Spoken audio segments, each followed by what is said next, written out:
नमस्कार फ्रेंड्स, आज हम करेंगे अहोई माता व्रत कथा। प्राचीन काल में किसी नगर में एक साहूकार रहता था। उसके 7 लड़के थे। दीपावली से पहले साहूकार की पत्नी घर की लीपापोती हेतु मिट्टी लेने खदान में गई और कुदाल से मिट्टी खोदने लगी। देखवियोग से उसी जगह एक सिंह की माँ थी। सहसा ही इस स्त्री के हाथ से कुदाल बच्चे को लग गई, जिससे सिंह का बच्चा तत्काल मर गया। अपने हाथों से हुई हत्या को लेकर साहूकार की पत्नी ने बहुत दुख जताया, परंतु अब क्या हो सकता था। वह शोकाकुल पश्चाताप करती हुई अपने घर लौट गई। कुछ दिनों बाद उसके बेटे का निधन हो गया। फिर अकस्मात दूसरा, तीसरा और इस प्रकार उसके वर्ष भर में सभी बेटे मर गए। महिला अत्यंत व्यथित रहने लगी।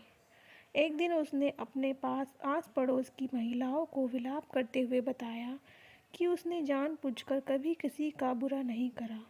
हाँ, एक बार खदान में मिट्टी खोदते हुए अनजाने में उसके हाथ से एक सिंह के बच्चे की हत्या अवश्य हुई है और तत्पश्चात उसके 7 बेटों की मृत्यु हो गई।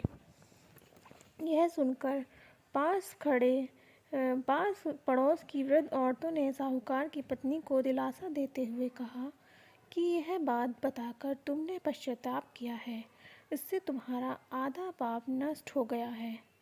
तुम उसी अष्टमी को भगवती माता की शरण लेकर सिंह और सिंह के बच्चों का चित्र बनाकर उसकी आराधना करना और क्षमा याचना करना। ईश्वर की कृपा से तुम्हारे सभी पाप धुल जाएंगे।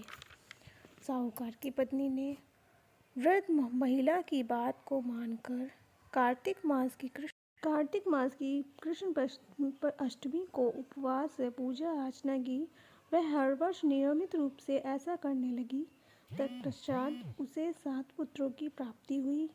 तभी से अहोई माता की व्रत की परंपरा प्रचलित हो गई है। अहोई माता